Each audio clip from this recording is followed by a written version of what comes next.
Welcome back to the channel, ladies and gentlemen. Thank y'all so much for coming over now. We're back on the Art of Dialogue channel, which I'll leave in the description for you guys to check out more and even subscribe. Gene Deal on shocking news that Craig Mack died from AIDS and not a heart attack. I'm trying to think back, I don't think I even knew that they were saying he died from a heart attack. I honestly didn't even know how he passed away. I I'm just hearing that flavor in your ear. Man. And then it makes me think of was there any shady stuff going? Because I think of people like Easy-E, who also died from AIDS. So I'm just trying to think, hope, because they were saying they think what happened with Easy-E was some shady stuff.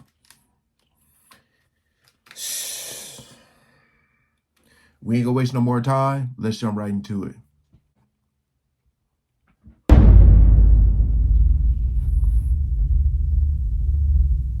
Gene Deal, happy to have you, my man.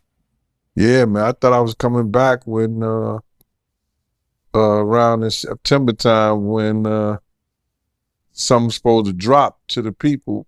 But I'm glad you got me back, man. I want to send a condolence to my family. I lost my little brother, Eric Robinson.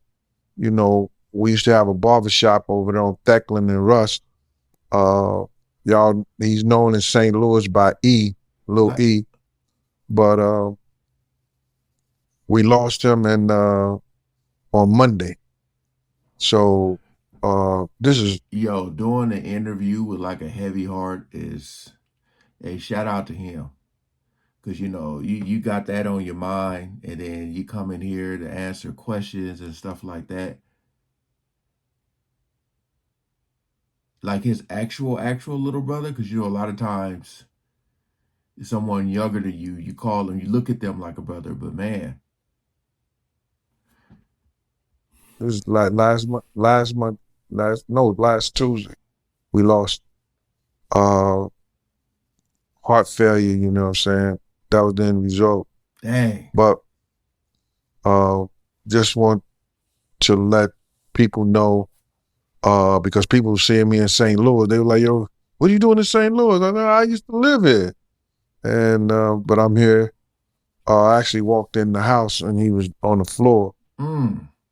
They couldn't save him or nothing. So, but it's all good, man. I just want people to know, take care of yourself, man. Make sure that you see your doctors. Make sure you eat properly. You know, I'm changing a lot of shit in my life also. So, I talked about that, man. Especially in the black community. Men, we get so stubborn. A lot of us, you won't go to the doctor until it's too late. I'll always try to get checkups, man. Always. You got to. And there has to be some type of a balance, man. You can't just be eating bad and not do some type of walking around or something, man. Some people just eat and sit and eat and sit. I had a friend that was 30 something years old that died from a heart problem. So yeah. just send out, rest in peace to my little brother E. And thank you, man, for letting me do this on your show. Oh man, sorry to hear that, man. Prayers to you and your family, man. Yeah. Prayers out to y'all, man. But to get to what I wanted to ask you, right? It's a lot I want to get into. Craig Mack, you read the article that Rolling Stone wrote on him? Yeah, I read it, man. It was crazy. It's crazy. There's a lot of stuff, I knew, but I don't think that they don't really know the inside of what was going on and what was really happening. You understand? They did the best with the information that they had. You understand? Craig Mack and anybody who knows and was around at that time knew that he was the catalyst that made Bad Boy and Big what they was. Now, Big was a hell of a rapper, don't get me wrong. I know what But you're if you saying. look at the numbers and everything, that Ready to Die album wasn't doing good in its first 6 months. You understand what I'm saying? Craig Mack single had blew up, Flavor in Your Ear. Yeah. You understand? Worldwide. Which made Big jealous of him. You understand? So now they do the remix. And Big dissed Craig Mack on his own song, which he was heated on. And he went first. Anybody know, and most of the time when somebody has a hit, don't nobody go before them on their album. They come on after them or something like that. But Big went on first. And then what he said, I get more head than Craig get in the bed or something like that. Or Craig get in the Mac, or I got more Mac than Craig get in the bed, get head and order. Whatever he said, it was a diss. You understand what I'm saying? And wait, that line, I got more Mac than Craig and in the bed, was from Big Papa. As I think about it. Yeah. Yeah. I think he got the songs mixed up. made Craig and him not, like each other. But that was all because of Puff. Because Puff wanted to push Big, because Big was doing, everybody think Big was doing what Puff was saying. He was doing what Un was saying. You understand? That dressing up like a boss and everything like that with the Coogee sweaters, that's Un. Everybody in New York City knew that's how Un Rivera dressed. You understand? If you see a Big earlier days of his days before he got on like that, the scarf like he had with Tupac and everything like that, the Timbs, the baggy jeans and all that. He wasn't dressing like that. So he was using Un persona and doing what Un was saying, because they had a bigger ideal with the Junior Mafia and everything. Un ideal was to have Big Papa, Junior Mafia and everything like that. So now what Puff did, he wears he wears some bull crap between Craig Mack and Big, because how he gonna diss him on his hit single? And then that point on, Puff Big started blowing up. So they did another remix. They remixed Juicy. They remixed the other things that was going on, and it blew Big up. But if it wasn't for that Flavor in the Ear with LL, Big, Busta Rhymes, and who's the other guy? Flavor in your ear. Yeah. The other guy was I know it began with an M, I think. Forgot his name, but he was a hell of a rapper back in the day. So that forged some bull crap between them two. And then Craig Mack wasn't doing what Puff was saying, because Puff wanted Craig Mack to wear suits and all this other stuff. And Craig Mack was trying to keep it gully. He was trying to keep it streets. I didn't know he was born and he was raised up in Harlem. I thought he was always from Long Island. You understand what I'm saying? But Craig Mack, him and Puff didn't get along, man, and it started being some bull crap, because Puff told Craig Mack, yo, if you don't get rid of your manager, you through. So when they got on MTV and they was talking about, yo, him and Big was up there talking about, yeah, we gonna do the Craig Mack album. If you look on their face, Craig looked at him like this, because Craig Mack knew he wasn't doing another album with Puff. You understand? Because Craig Mack wasn't getting rid of his manager. He was loyal like that to his people. So Craig looked up like this, and Big and Puff got this smirk on their face. But he was not coming back to Bad Boy, bro. And Big and him didn't get along anyway. But if it wasn't for him, Big album wouldn't have blown up like it did. Yeah, this article exposed a lot, man. They also revealed that he had to move back with his mom when he went broke. Yeah, bro. Come on, listen here. I think he said he got $25,000 as an advance. You don't see no more money after that until they start recouping. And tell me, how long do it take a record label to recoup $25,000? It must have took a hell of a long, because, like I said, like they say, he was catching buses now, and catching buses and trains. Yeah, they claimed that he was mainly taking care of his family off of Flavor in Your Ear. Hey, Yeah, that but it record, wasn't. man. You got to realize it's going to take you probably 2 to 4 years or something like that to even get some royalties from Flavor.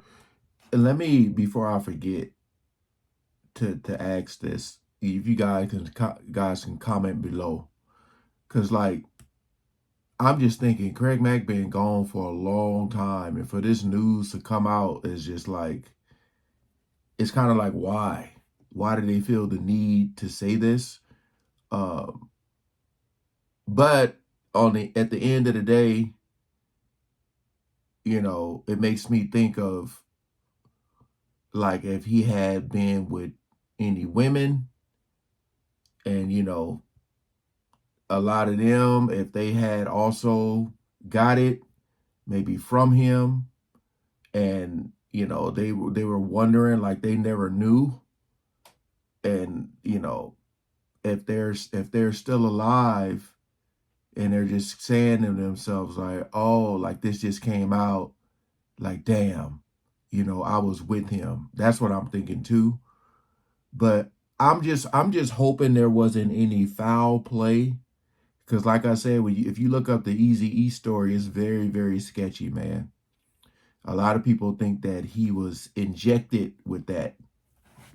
So with all this stuff going on with Diddy, man, you just never know.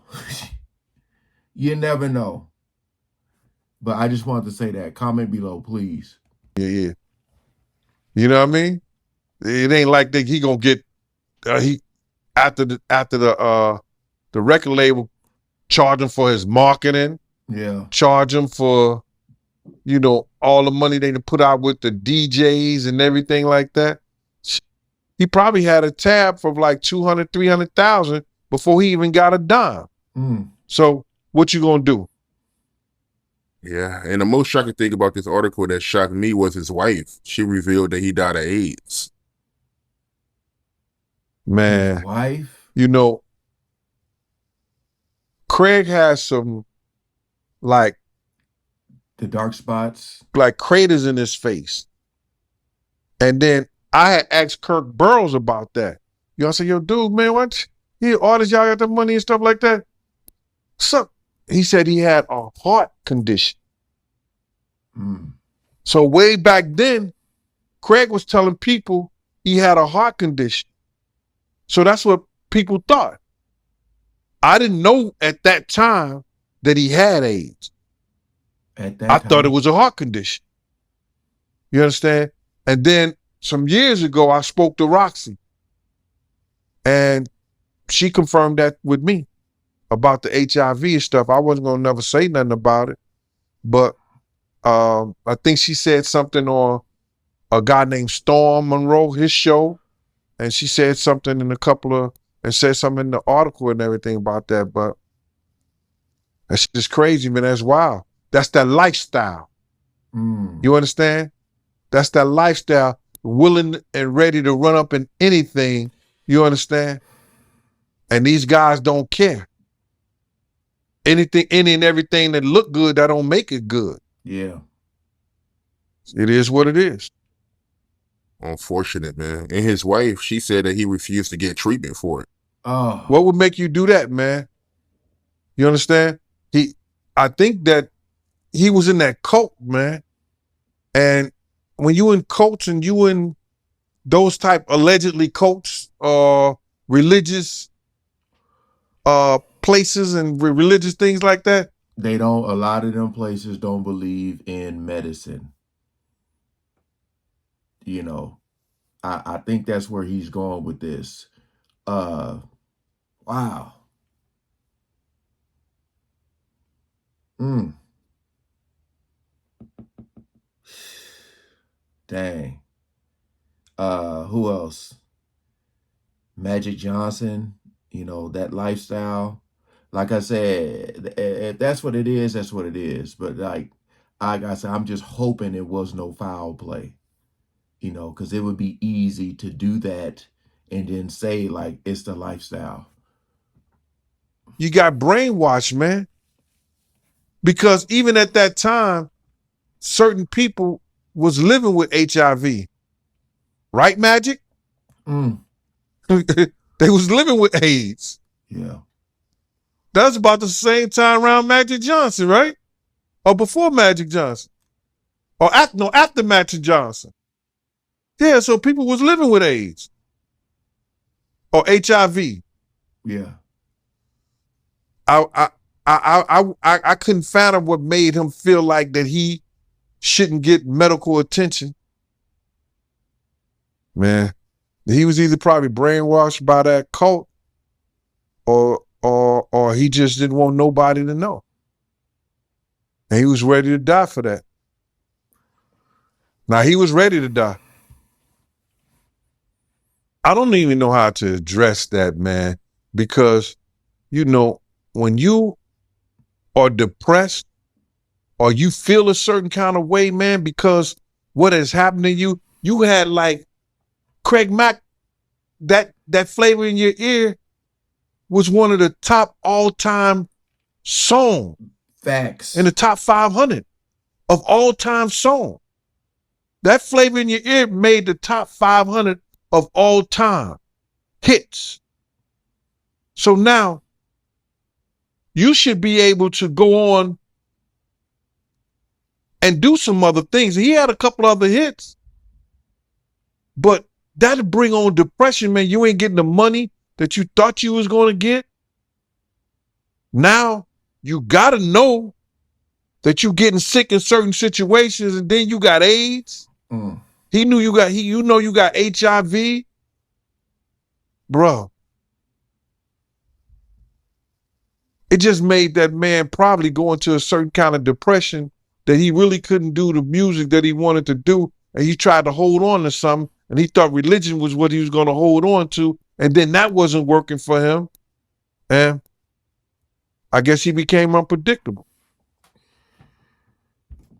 Always like to look at the comments.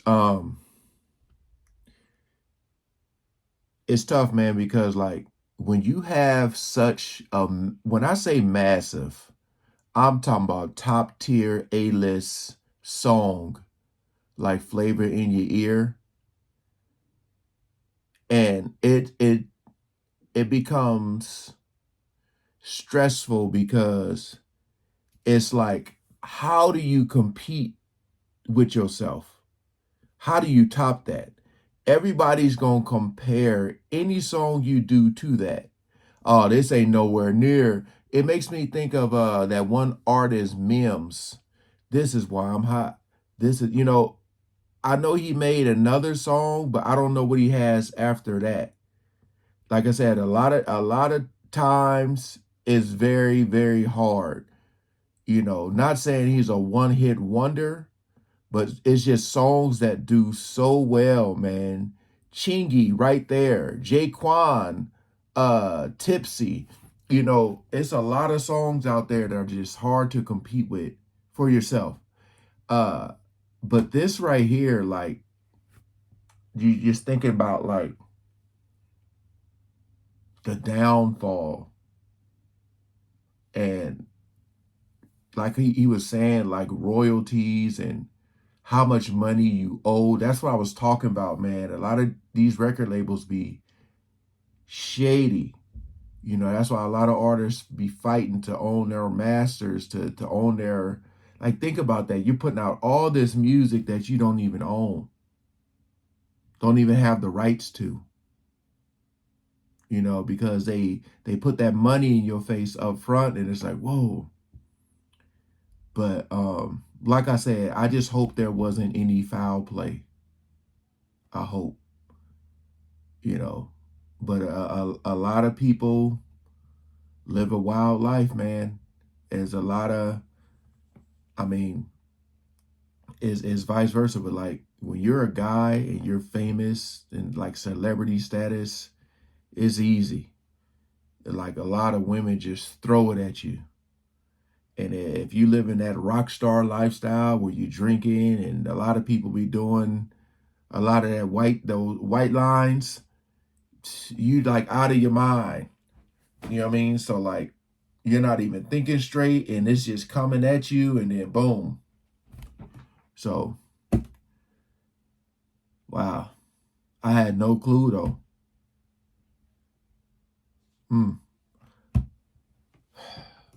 I was looking at some of the comments and someone said they gave him the Easy E injection. I knew that comment was gonna be there. Yeah.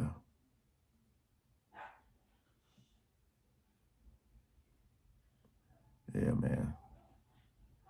But all right, hey, appreciate you guys coming over and watching. Peace out.